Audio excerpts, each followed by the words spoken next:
Nosotros no vamos a escuchar la rúbrica, ¿eh? Balam nos va a decir. Y la cápsula también.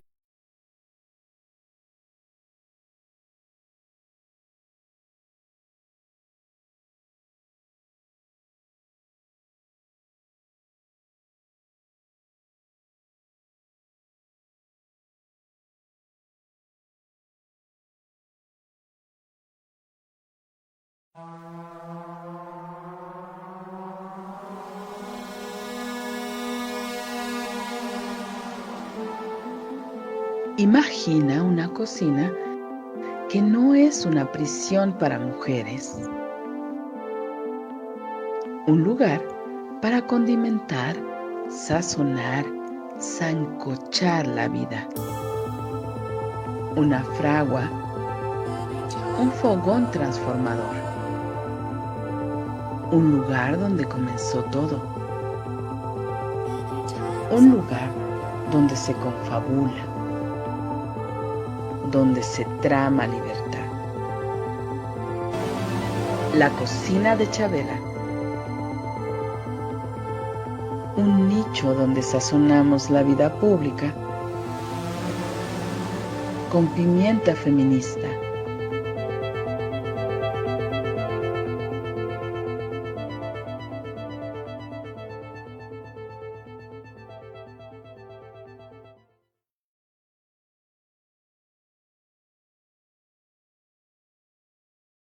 Buenas tardes, estamos nuevamente en la cocina de Chabela los jueves a las 12 del día en Violeta Radio, no 106.1, sino violetaradio.org. Pues aquí Maru Chávez nuevamente con ustedes, agradeciendo a quienes nos estén escuchando y prometiéndoles una charla muy sabrosa en la cocina de Chabela, esa cocina que además nuestras invitadas de hoy también conocieron muy bien y también de eso vamos a platicar. Pero antes de iniciar con esa conversación, que vamos a hablar de la promotoría de la salud y de las mujeres particularmente, no quiero dejar de mencionar que hoy, 13 de febrero, es el Día Mundial de la Radio y como cada año no podemos dejarlo pasar sin hablar, sin decir algo respecto de este ejercicio, este quehacer que hemos tenido en CIPAM, en Violeta Radio ahora, durante muchos años y que ha sido la plataforma que nos ha servido para difundir justamente los temas de derechos de las mujeres, los temas que además nos encanta hablar, conversar, recrear. La radio mexicana. Utilizar el lenguaje radiofónico para enviar los mensajes. Entonces, pues, como les decía, tenemos a unas invitadas muy importantes, muy con las que tenemos un camino recorrido y que me da muchísimo gusto tener acá. Las voy nombrando: Rosa María Castañeda, Carmen Trujillo, con ellas vamos a conversar. Pero antes, decía, conmemoremos el Día Mundial de la Radio con esta capsulita que les dejamos aquí.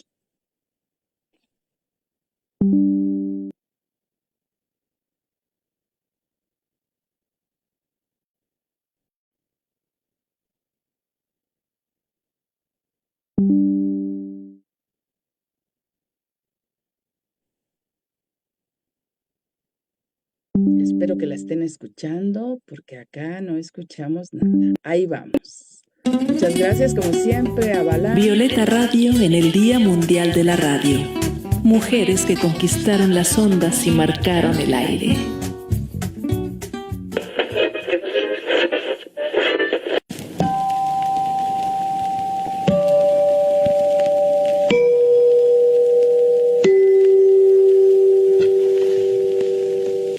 Aguilane es gas. Ayude a su esposa. No se trata de que usted la emprenda con los quehaceres domésticos. Pero usted y toda la familia recibirán el beneficio de mejores comidas preparadas con mayor rapidez, eficiencia y economía si hace instalar en su cocina una estufa moderna que queme Aguilane, es gas.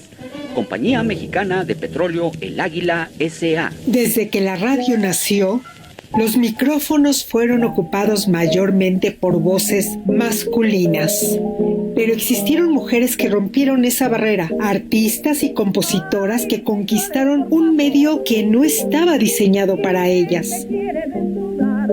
Contra las normas de su tiempo, lograron hacer que sus voces llegaran a cada rincón del país. En los años 30, la radio mexicana se convirtió en el escenario de grandes talentos femeninos, voces que marcaron la historia y que aún hoy resuenan. María Grieber, una de las primeras compositoras mexicanas en alcanzar fama internacional. Su música traspasó fronteras en una industria dominada por hombres. Consuelo Velázquez hizo lo impensable. Compuso un bolero que el mundo entero cantaría por generaciones. Bésame mucho. Fue un grito de independencia artística.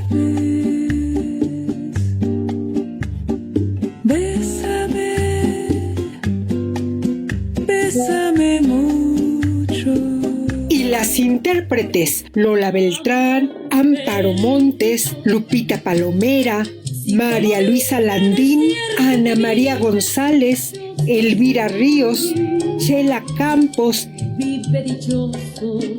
y la inigualable Toña la Negra. Después de tanto soportar la pena de sentir tu olvido, no les regalaron el espacio, ellas se lo ganaron, conquistaron el gusto del público, convirtieron la radio en su plataforma y abrieron el camino para las generaciones que vendrían después. alma mía sola, siempre sola. Cada vez que encendemos una radio y escuchamos un bolero, una ranchera, un tango, ahí están ellas. Voces que rompieron barreras, que hicieron historia y que hoy celebramos.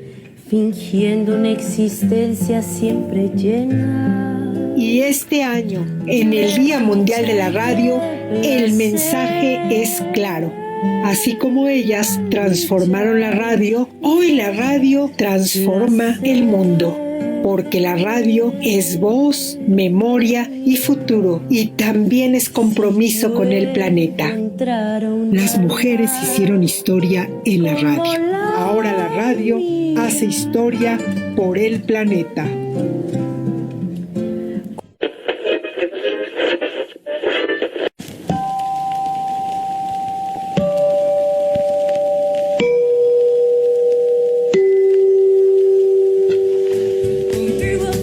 Violeta Radio en el Día Mundial de la Radio. Mujeres que conquistaron las ondas y marcaron el aire.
¿Se desconectaron? Ya, listo, listo. Algo pasó allí. Bueno, ya me eché todo un rollo acá sobre la cápsula que acabaron de escuchar, decía yo.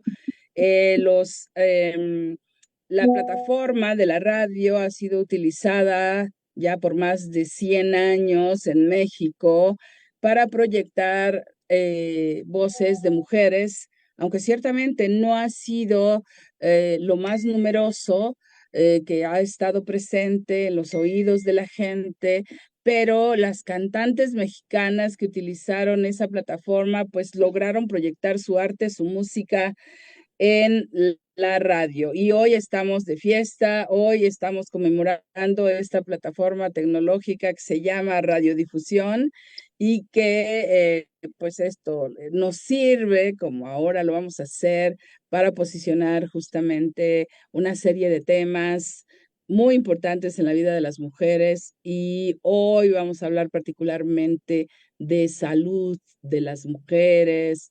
Estamos al inicio, les decía, con Rosa María Castañeda, Carmen Trujillo. Compañeras, tantos años. Bienvenidas aquí a Violeta Radio, a CIPAM nuevamente también. Hola, buena tarde. Muchas gracias por la invitación y muchas gracias por hacer que nuestras voces vuelvan a escucharse. Rosa María, muy bien, tu Pues micrófono. oye, un gustazo, cuántos años de verdad de picar piedra, de hacer las cosas, me da mucho gusto que, pues que en este aniversario del Día de la Radio, de verdad, la presencia de mujeres a lo mejor no es la mejor del mundo, pero sí ha tenido un gran avance gracias a gente como tú, Maru, y tantas compañeras que están impulsando esto para también empujar y colocar los temas de mujeres. Así es que un gustazo y muchísimas gracias. Y un gustazo ver a Carmen de nuevo.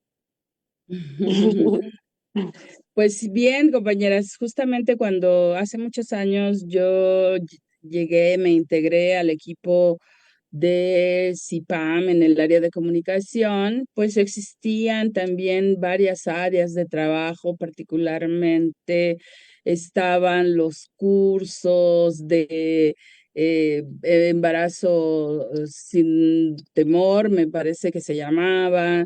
Estaban los servicios médicos en el Sanatorio Vista Alegre instalados, servicios que dieron, pues atendieron a tantísimas mujeres en su salud sexual y reproductiva, pero además que también eh, promovieron que las mujeres pusieran mucho más atención a su salud, pero que tuviesen una voz importante en su propio sentir, saber de cómo funciona el organismo, particularmente en la salud sexual y reproductiva, como ya lo dije.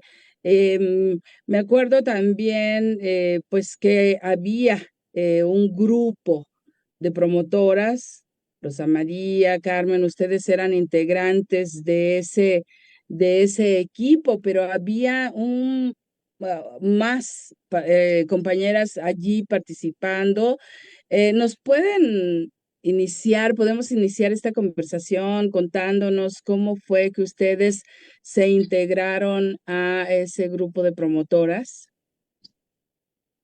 Quien quiera iniciar, por ejemplo, Carmen. Bueno, yo inicié en el 90 aquí en la colonia Jusco de los Pedregales de Coyoacán, en un programa de CIPAM que era de dar información sobre salud sexual y reproductiva a las mujeres de colonias populares de aquí de Coyoacán.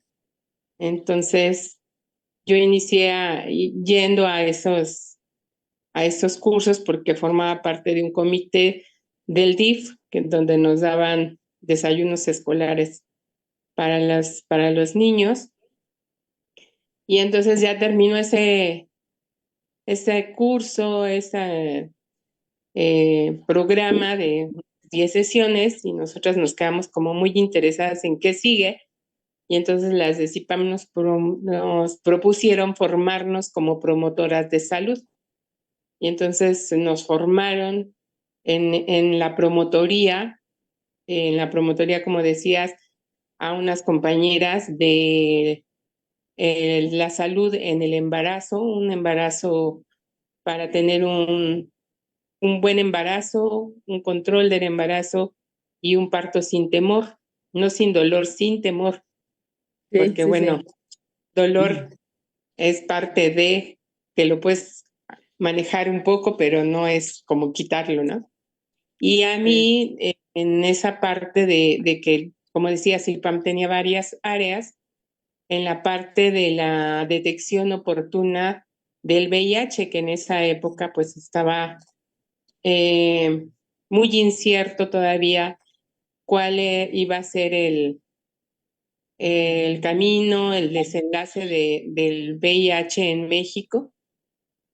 Y después se incorporó la parte de ya de otras ITS y dentro de esas ITS la del virus del papiloma humano y la detección oportuna del cáncer cervicuterino, en donde ya después que se formó la Red por la Salud de las Mujeres, en donde nos encontramos con Rosa María y otras compañeras de otras organizaciones dentro de la red para llegar a formar lo que fue el proyecto de la salud sexual y reproductiva en la Ciudad de México, de la Red por la Salud de las Mujeres, y que éramos parte de una comisión de las diferentes organizaciones que formaban esta red para hacer ese proyecto en coinversión con el gobierno de la Ciudad de México y una agencia holandesa, Novik, y donde ya formamos 3 acciones que ahorita Rosy puede ahondar en ello, pero bueno, en ese proyecto yo fui la coordinadora de la unidad móvil de detección oportuna de cáncer cervicuterino. Rosy se encargó de lo de embarazo y María Elena Pacheco de difundir los derechos sexuales y reproductivos en los centros de salud en el programa piloto que fue en la delegación Álvaro Obregón, donde se formaron, como bien dices, pues un grupo muy amplio de promotoras para poder dar atención comunitaria en ese momento en la delegación Álvaro Obregón. Sí, muy bien. Rosa María, cuéntanos, ¿tú cómo llegaste? ¿Cómo te integraste? Ay, pues fíjate que yo trabajaba en el comité promotor por una maternidad sin riesgo, en realidad en el Instituto Mexicano de Estudios Sociales, que que lo tenían la doctora Mari Carmen Elu y el doctor Luis Miñero, y ellos trabajaban cuestiones empezaron a hacer un trabajo muy importante en los ochentas, noventas de género, aplicar piedra, y estaban haciendo cosas muy importantes sobre salud reproductiva, sobre masculinidades, incluso, era un rollo muy pionero, ¿no? En ese entonces. Y resulta que yo llegué al comité al IMES por diversas circunstancias, y me entrevista a Mari Carmen Elu y me pregunta que si sabía de género. Yo no sabía una papa de género, pero, pero sí, la verdad, o sea, en realidad, bueno, y la verdad yo creo que les caí muy bien, porque además traía un trabajo interesante comunitario, que hacía tanto en el lugar donde yo vivía como desde la universidad. Este, y entonces, bueno, pues fue interesante porque yo había aprendido muchísimo, aprendí cuestiones de género. Pero no hacerles el cuento largo, el IME llevaba un proyecto muy importante que formaba parte de un comité más amplio que era interinstitucional entre diversas instituciones de salud, ONGs, gubernamentales, no gubernamentales, porque también había algún sector privado ahí, dos, tres organizaciones del sector privado que estaban haciendo asuntos de prevención de muertes maternas. En fin, se armó un comité y el IMES lo coordinaba Mari Carmen. Y entonces, cuando a mí me contratan en el IMES, pues entro directamente a hacer el apoyo del comité. Y bueno, ahí había digamos, el programa estrella, ¿no? O el proyecto estrella. Pues, proyecto no, porque ya se estaba llevando a cabo. Un programa estrella era pues justamente el de puestos de salud para embarazadas, que consistía en poner unos puestitos de salud callejeros, impulsados por promotoras, que básicamente yo creo que era una idea de muchas organizaciones, pero concretamente de CIPAC, desde mi punto de vista. Entonces, realmente fue muy interesante, los impulsamos a nivel del país y comprobamos que daban resultados para que la gente, concretamente las mujeres embarazadas que no tenían acceso a los servicios de salud en zonas marginadas, pudieran ir a atenderse el embarazo con seguimiento médico y demás, porque en ese entonces, pues la mortalidad materna de verdad era un problema muy grave.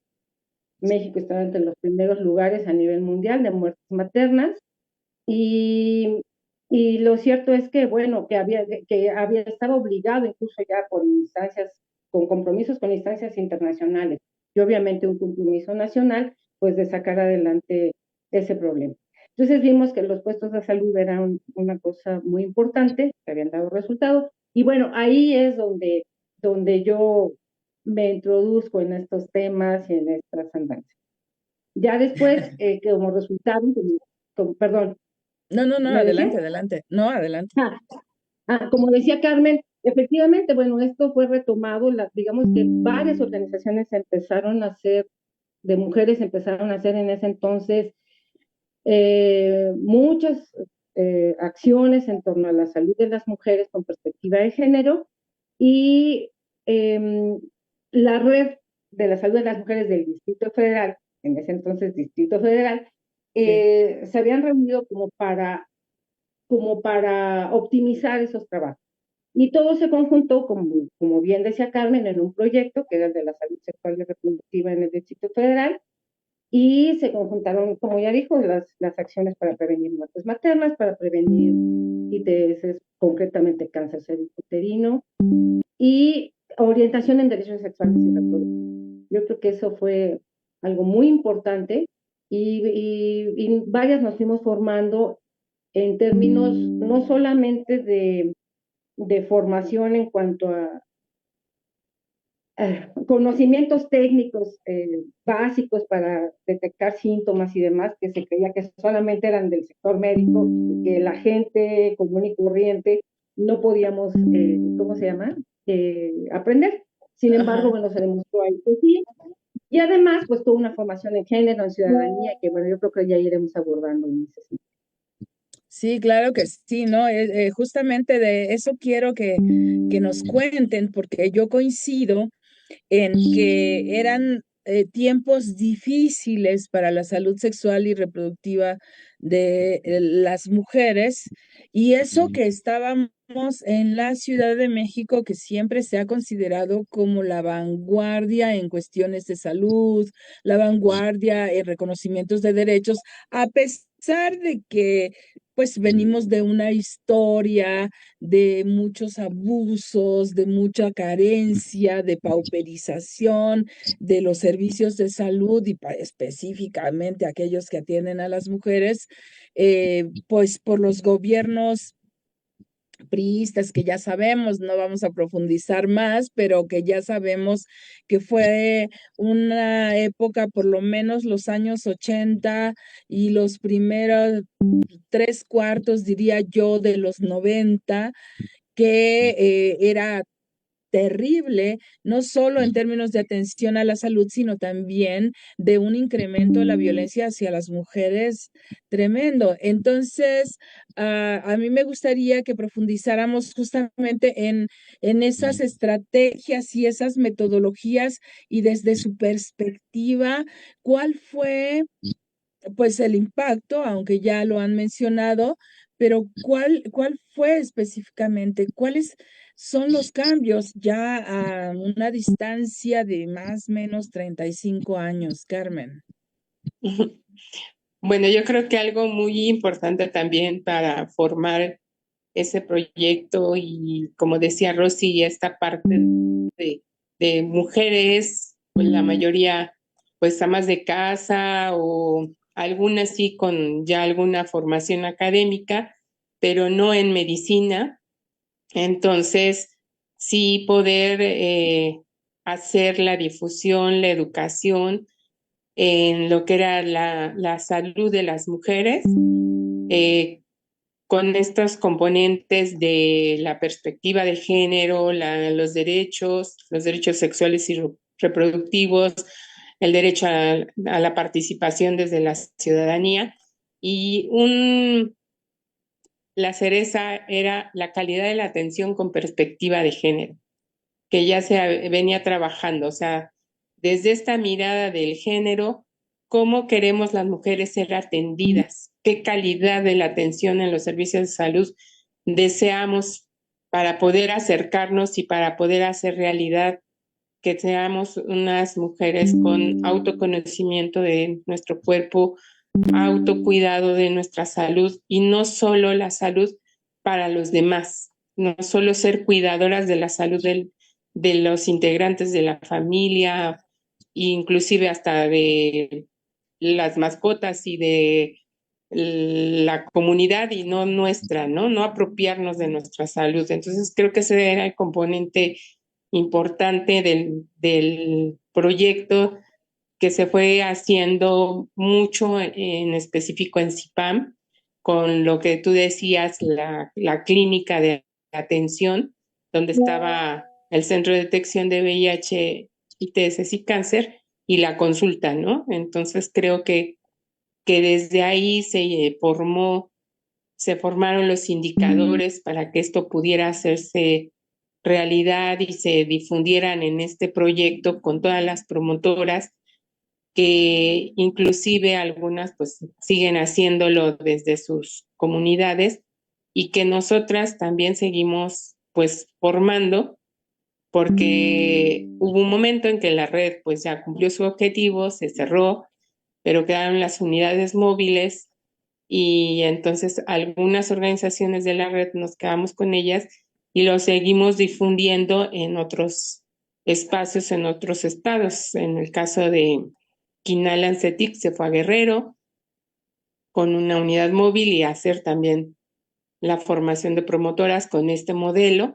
y con agregándole el componente de pues las cuestiones de la necesidad y la región, porque pues cada región también tiene sus propias necesidades y creo que el modelo de atención de calidad con perspectiva de género es también eso, que se va adaptando y mejorando continuamente para que cumpla los objetivos de que las mujeres tengan una salud y nosotros también nos quedamos con una unidad y lo hicimos en diferentes estados, continuamos en Ciudad de México, Zacatecas, Hidalgo, Veracruz, también formamos grupos de promotoras en este sentido, con el componente de campesinas e indígenas, ¿no?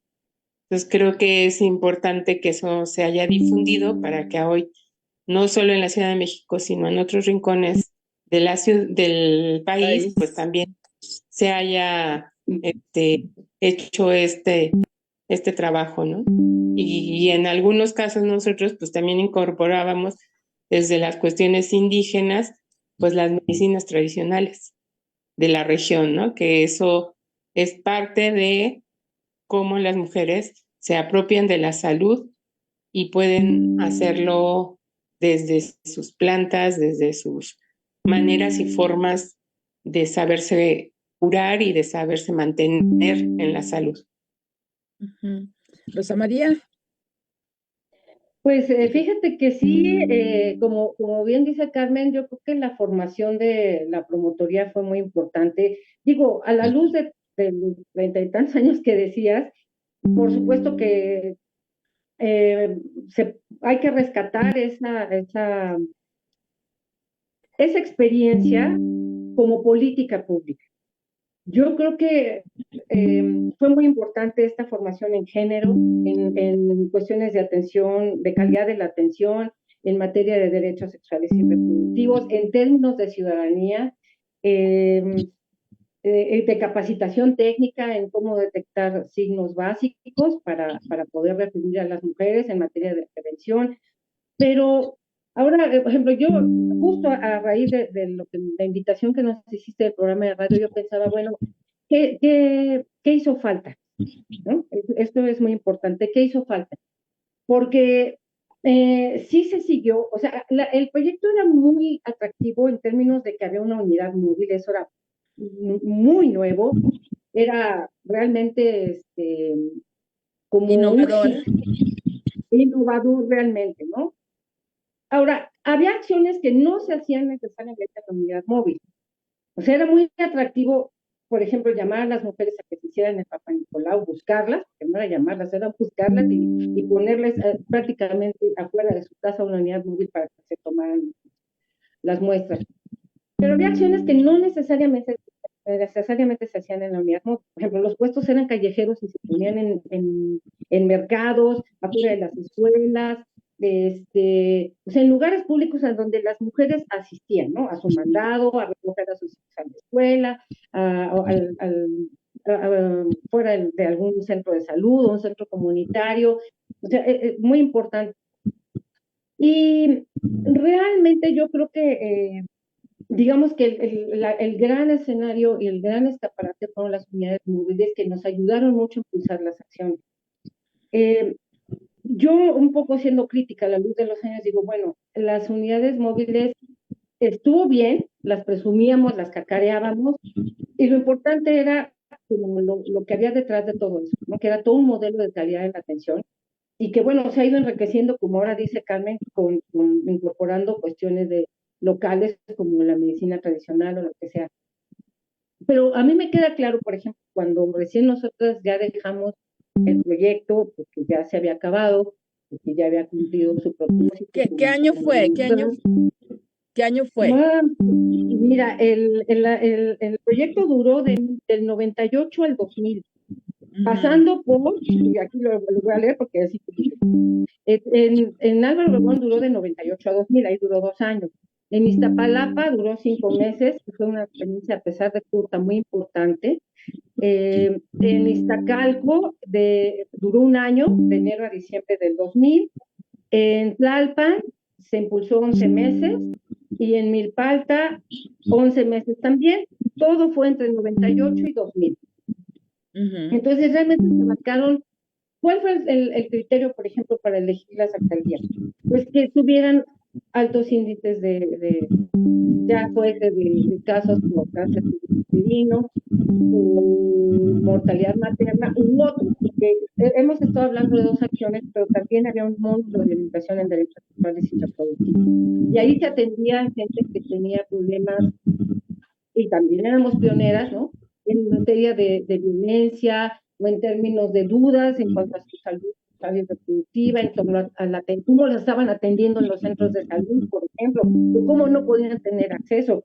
Y no necesariamente por la institución como tal, que ya había muchos casos, sino porque su calidad su calidad de vida que no les permitía tener dinero, por ejemplo, para acceder a un centro de salud 3 veces a la semana si tenían algún problema, ¿no? Dar seguimiento médico, en fin. Y se hicieron acciones muy importantes. Y yo creo que a la luz de los años hubo mucha trascendencia, mucho impacto, pero de repente siento que faltaron cosas, porque pues el proyecto obviamente tenía su tiempo de vida, ¿verdad?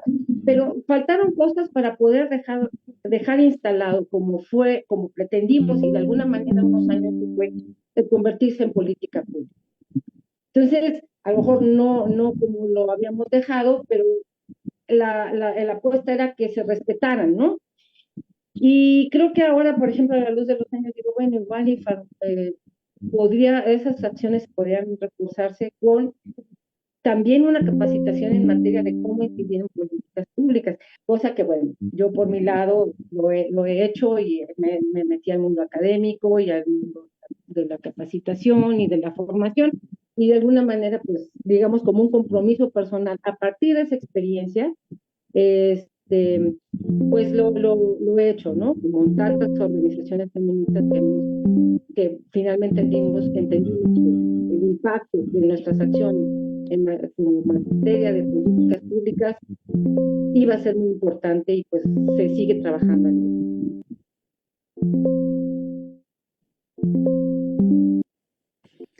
¿Cómo de esto que termina en 2000, en el año 2000, se proyectan?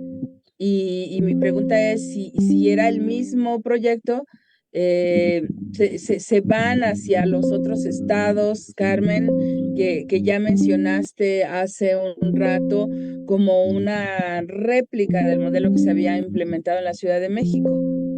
Cuéntanos cómo fue.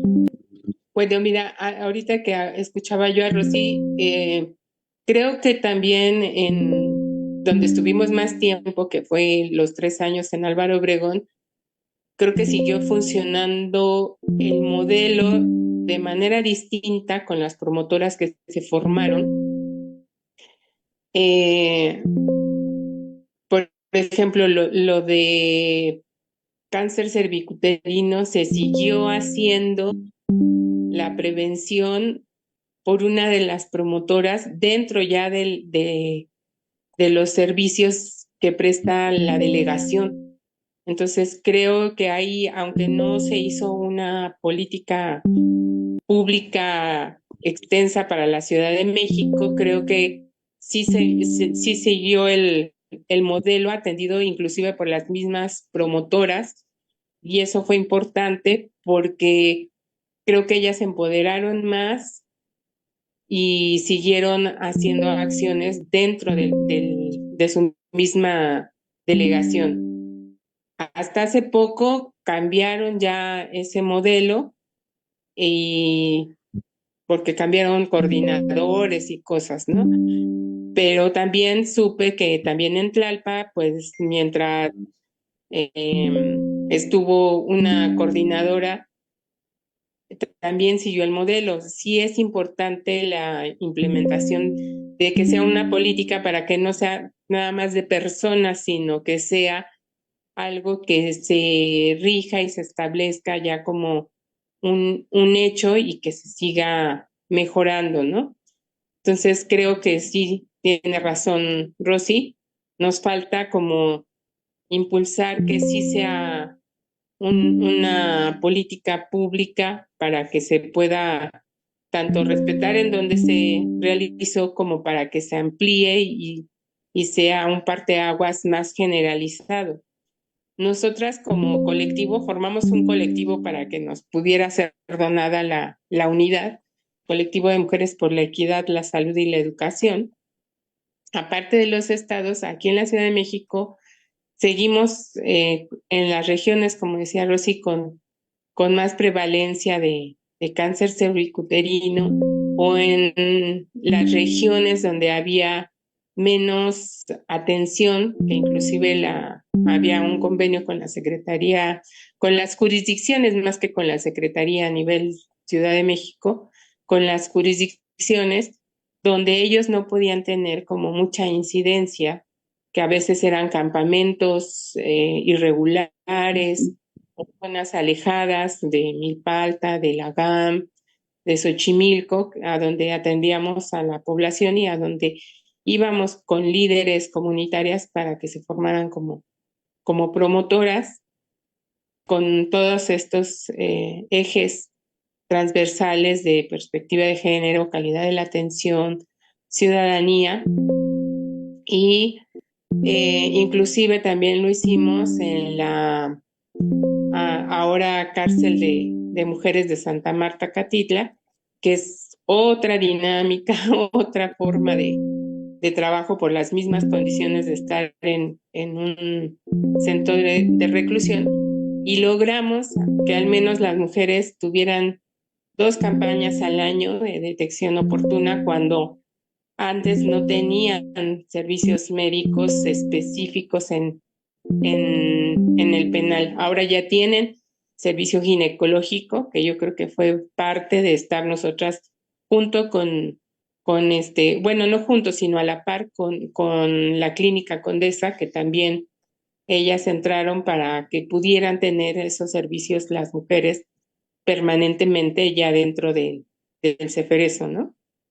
Y además darles herramientas también para manejo de emociones, que fue donde empezamos nosotras a tener que ver que, bueno, todas necesitamos un manejo de emociones, ¿no? Pero ahí se incrementa por las condiciones en que están. Entonces, inclusive como colectivo tuvimos una formación para ser terapeutas en florales de Bach, para poderles dar esa herramienta, esa alternativa para poder hacer el manejo de emociones. A veces no era fácil que nos dejaran entrar las florales, y lo que hicimos fue hacer inclusive hasta un manualito de florales de Bach con afirmaciones para que las mujeres tuvieran la foto, tuvieran para qué les servía, para qué emoción y qué afirmación podían hacer para hacer el manejo de sus emociones. Que eso nos ayudó también a trasladarlo a las otras regiones en las que estábamos trabajando, y que entonces implementamos el modelo con el manejo de cuestiones emocionales. Entonces creo que es el trabajo mismo te va diciendo qué se necesita, cómo ir teniendo más herramientas para poder ser una salud, como lo decía Sipan, una salud integral, ¿sí? No fraccionada, no te atiendo el dedo gordo, pero no te atiendo el ojo, ¿no? Entonces, si no es completa, somos seres integrales, y de esa manera queremos la atención, ¿no?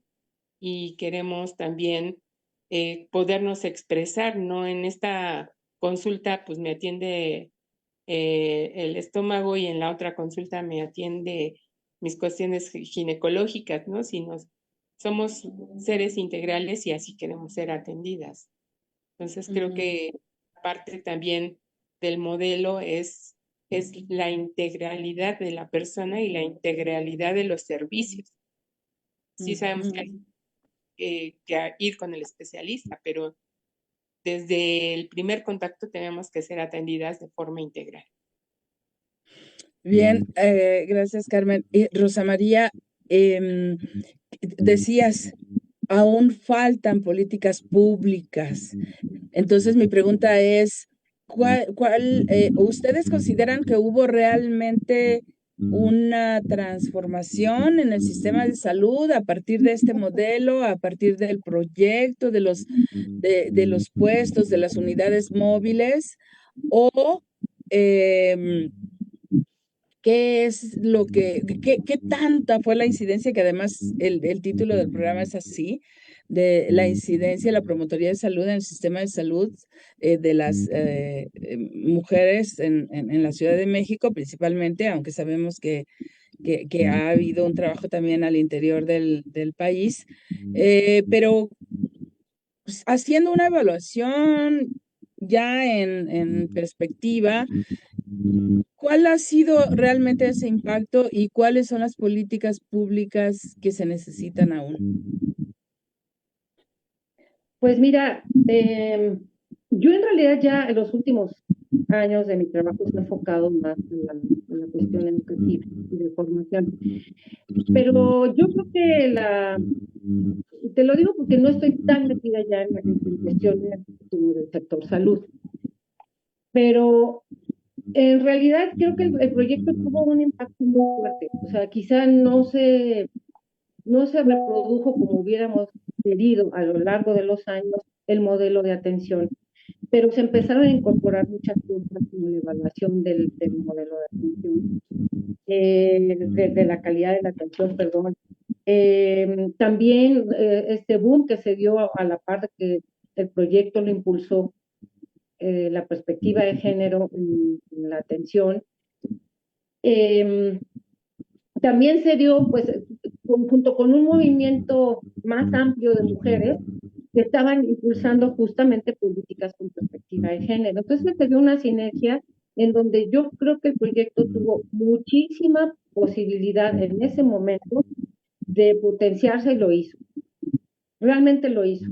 Claro, sabemos que hay que saber sortear, o sea, se dio una coyuntura electoral en la Ciudad de México, se dieron varios procesos que te van a determinar qué rumbos tomó el modelo como tal.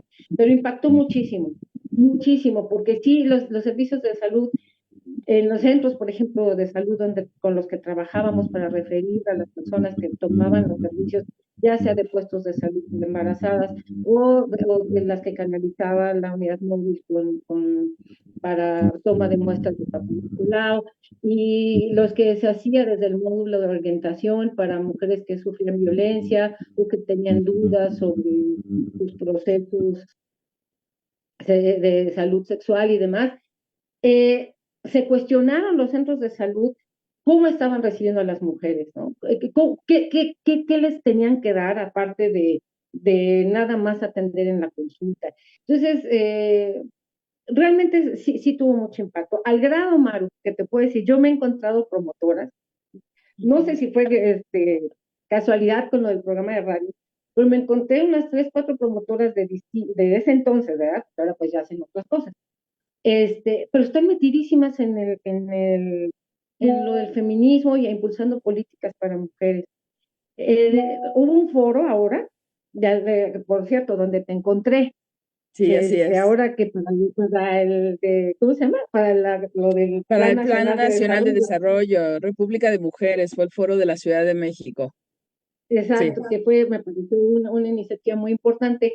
Resulta que yo estoy buscando ahí en la mesa que me tocaba, no sé qué, y resulta que le digo a una persona, oye, que estaba organizando ahí las mesas, oye, fíjate que me toca tal mesa, ¿dónde me voy a sentar? Me dijo, oye, tú eres Rosa María Castañeda, sí, oye, pues yo soy, ¿no te acuerdas de mí? Pues ya sabes, ¿no? Con los años a veces como que no ubica muy rápido Claro, a claro. las personas. Me dice, ¿no te acuerdas de mí? Yo soy promotora de ese entonces, de cuando fueron a destacar ustedes como Red por la Salud de las Mujeres y de CIPAM. Y yo, me dijo, sí, y ¿sabes qué? Gracias a ustedes, yo soy feminista y estoy trabajando aquí en el Instituto de las Mujeres haciendo cosas. Bueno, o sea, no vamos muy lejos. O sea, ve ahora quién es la directora, bueno, quién es la del Instituto de las Mujeres de la Ciudad de México, ¿no? Sí, Dafne que sale de ahí. Y lo mismo me encontré, aquí promotoras que eran mujeres que tenían escasamente la primaria, algunas de ellas que habían tenido terminado la primaria aquí en Álvaro Obregón, mujeres ya grandes que se incorporaron al proyecto y que se formaron con nosotras. También, o sea, me la encontré hace como, no sé, hace poco, una de ellas. Yo creo que Inés ha de tener ahorita sus 70 años. Y me dice, oye, ¿sabes qué, Rosita? Gracias a ustedes, yo sigo aquí, estoy promoviendo cosas para las mujeres aquí en Álvaro Obregón. Es decir, de verdad que te encuentras que no solamente el proyecto como tal, sino la formación que se dio a las personas les permitió una movilidad laboral o de participación que están enfocando sus esfuerzos hacia la causa feminista. Y eso es súper, o sea, me dio mucho gusto, ¿no? Porque finalmente no es solamente el modelo del proyecto como tal, sino hablando justo de la promotoría, de cómo impacta en nosotras como personas, que las ves que finalmente, aunque fueran personas que no eran tan jóvenes, sino que se incorporaron al proyecto ya grandes, finalmente se encauzaron y allí están, ¿no? O sea, haciendo cosas en sus espacios, en sus localidades, es que eso es bien bonito. Claro, yo estoy convencidísima de que a veces una sola acción puede tener una repercusión increíble en la vida de las mujeres. Lo importante creo que es tener un objetivo claro, tener sensibilidad, ¿no? A la situación que otras mujeres están viviendo y tener la claridad de que entre mujeres nos apoyamos, nos ayudamos y que podemos a través de eso seguir ayudando a más mujeres y posicionando. Y a mí, si me permiten, pues eso, yo creo que ha habido una fuerte incidencia. Pero en ese sentido, yo también quisiera escucharte, Carmen, em, ¿cuáles son justamente, para seguir este mismo hilo que ya inició Rosa María, cuáles son las diferencias que tú notas entre aquellos momentos, ¿no? Cómo las mujeres se relacionaban con sus propios procesos de salud y cómo lo hacen ahora las mujeres jóvenes. Si tienes algún dato o alguna historia al respecto, Carmen. Tu micrófono, Carmen, permíteme, desbloquea tu micrófono, por favor. Ya, Sí, porque sí hay un poco de ruido aquí donde estoy. sí. Creo que muy actual no estoy, pero en esta parte que dices de las jóvenes, nosotras como colectivo en el 2011 tuvimos un proyecto muy bonito junto con la Secretaría de Educación del Distrito Federal. Recorrimos las 18 escuelas de medio superior, las PG prepas comúnmente conocidas, que ahora son Los IEMS, ¿no? Institutos de Educación Media Superior, sí, IEMS, ajá. las PG prepas, ¿no? Ajá, ajá. Que fue muy bonito trabajar junto con los jóvenes, con promotores jóvenes, formamos un grupo de promotores jóvenes para que fuera entre pares. Sí, nosotros íbamos a hacer las pruebas de detección de BPH, de cáncer cervicuterino, porque aunque pensamos que es de mujeres mayores, pues no.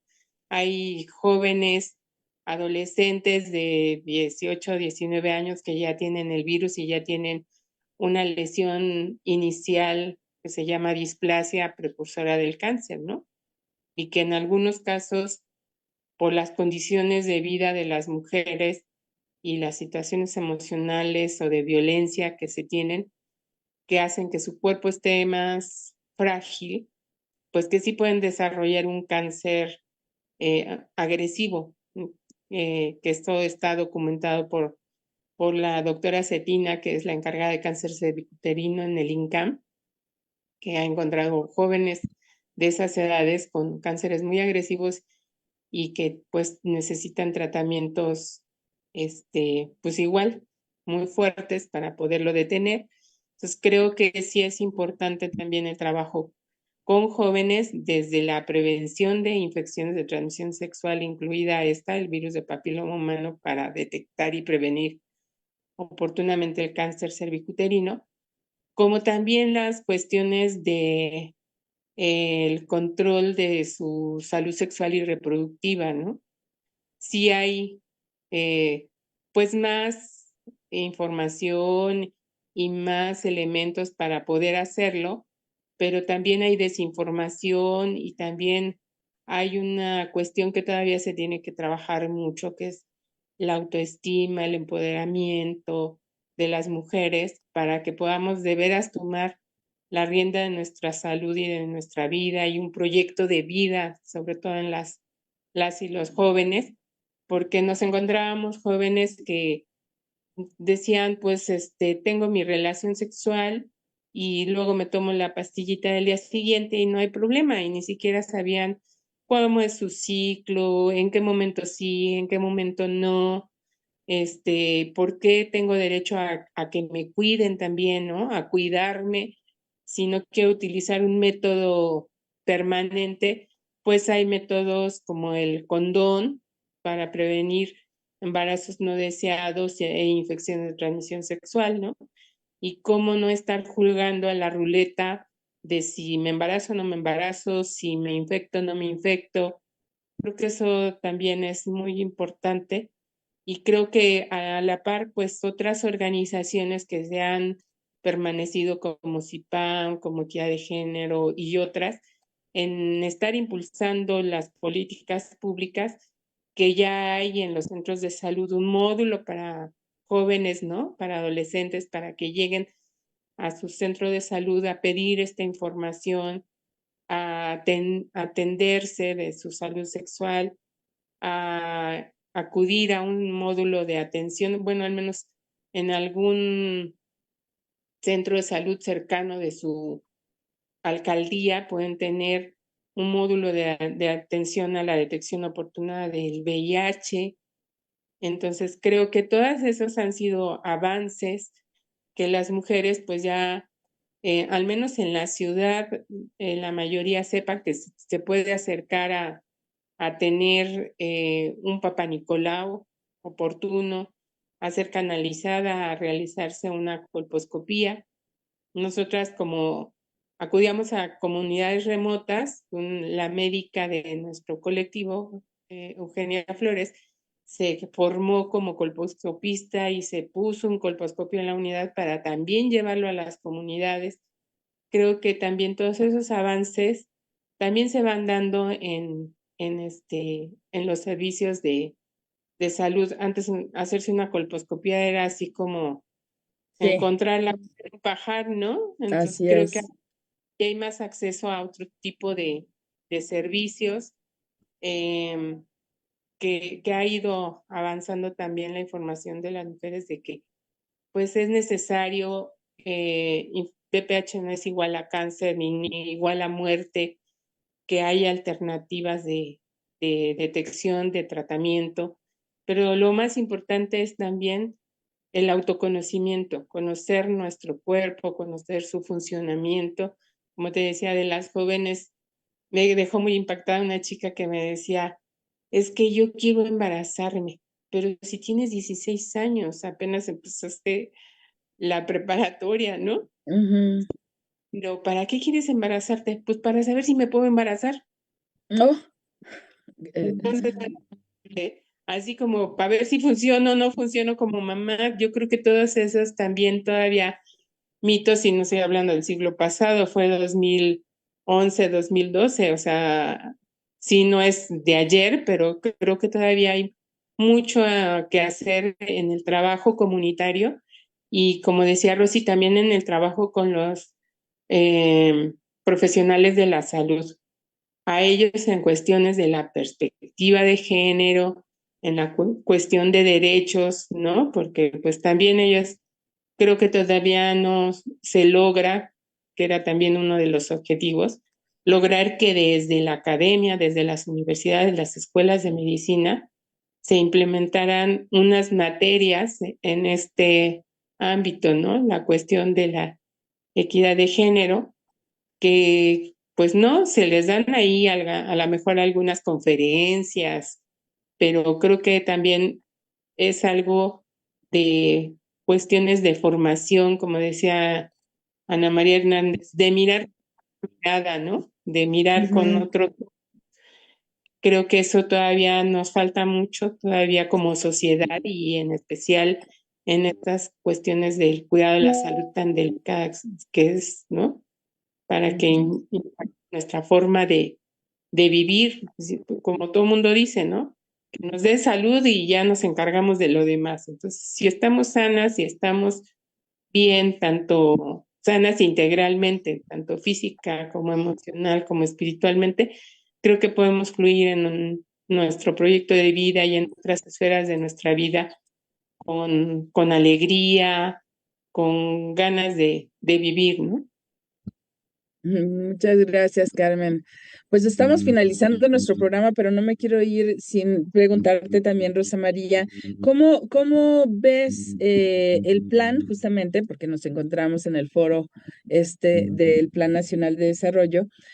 ¿Cómo ves el plan de atención a la salud de las mujeres que se está proyectando o que se está implementando ya desde el gobierno de la Ciudad de México, encabezado por Clara Brugada? Tu micrófono, tu micrófono.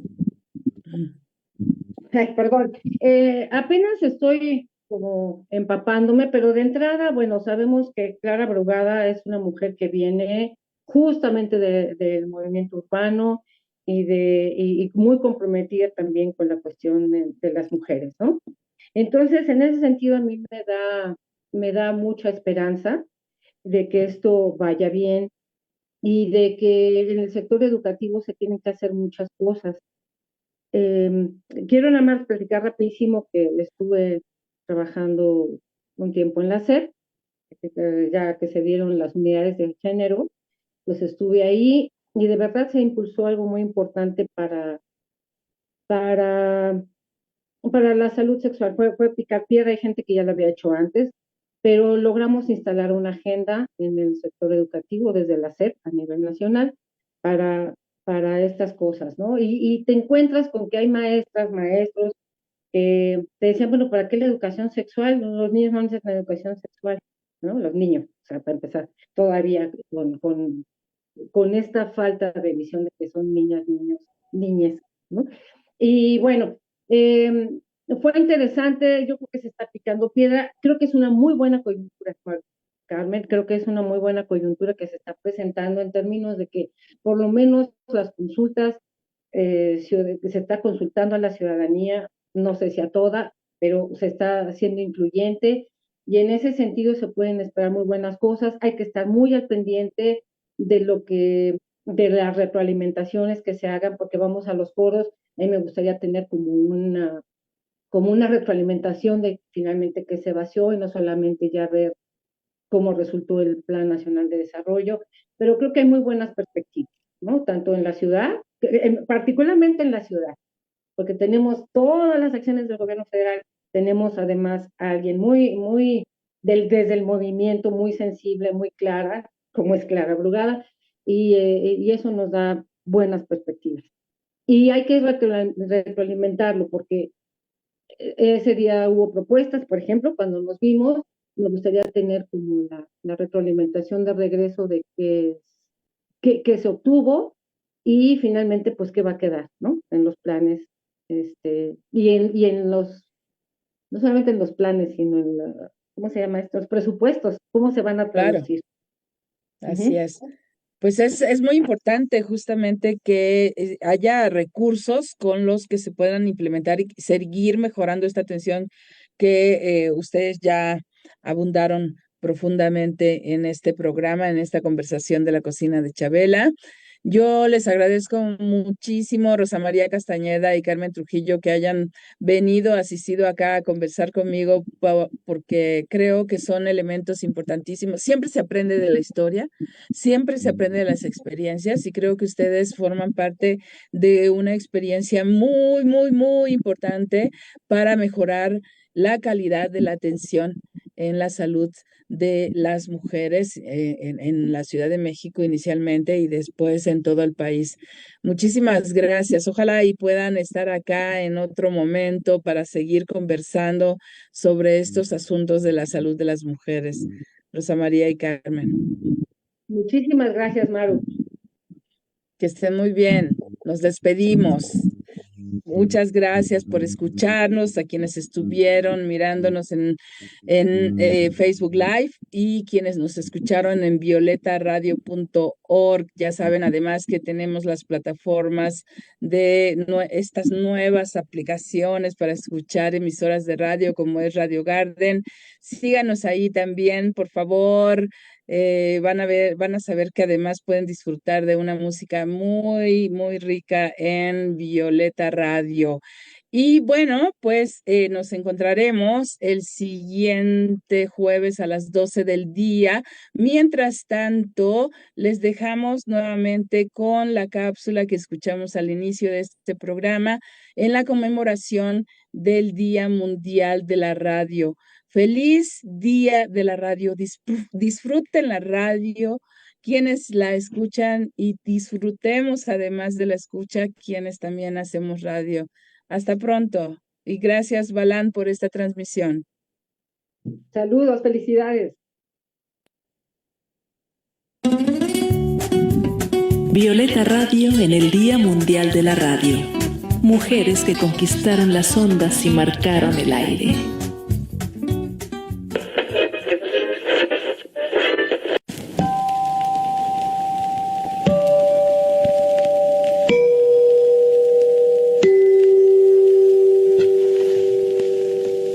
Aguilane es gas.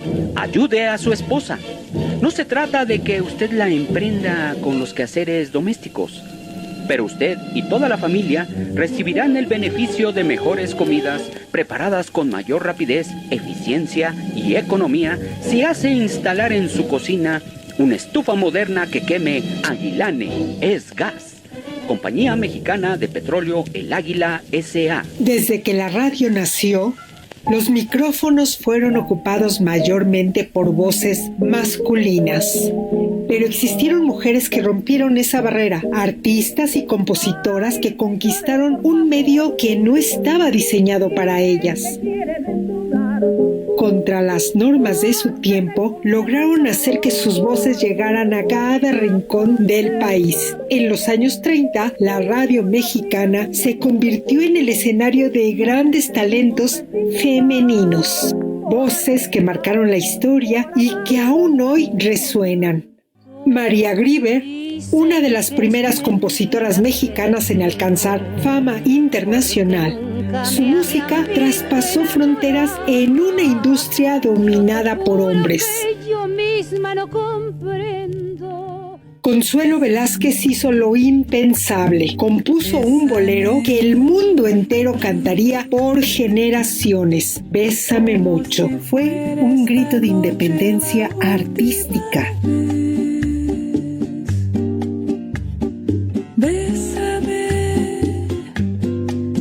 Bésame mucho. Y las intérpretes Lola Beltrán, Amparo Montes, Lupita Palomera, María Luisa Landín, Ana María González, Elvira Ríos, Chela Campos y la inigualable Toña la Negra. Después de tanto soportar la pena de sentir tu olvido, no les regalaron el espacio, ellas se lo ganaron, conquistaron el gusto del público, convirtieron la radio en su plataforma y abrieron el camino para las generaciones que vendrían después. Alma mía sola, siempre sola. Cada vez que encendemos una radio y escuchamos un bolero, una ranchera, un tango, ahí están ellas. Voces que rompieron barreras, que hicieron historia y que hoy celebramos. Fingiendo una existencia siempre llena. Y este año, en el Día Mundial de la Radio, el mensaje es claro. Así como ellas transformaron la radio, hoy la radio transforma el mundo. Porque la radio es voz, memoria y futuro. Y también es compromiso con el planeta. Las mujeres hicieron historia en la radio. Ahora la radio hace historia por el planeta.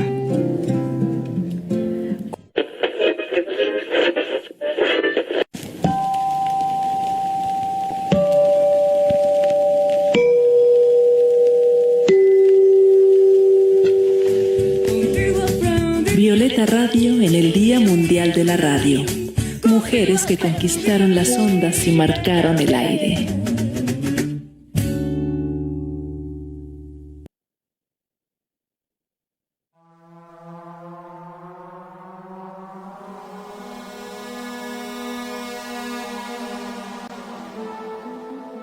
Imagina una cocina que no es una prisión para mujeres. Ay, Maru, gracias. Un lugar para condimentar, sazonar, sancochar la vida. Una fragua, un fogón transformador. Un lugar donde comenzó todo. Un lugar donde se confabula, donde se trama libertad. La cocina de Chabela. Un nicho donde sazonamos la vida pública con pimienta feminista,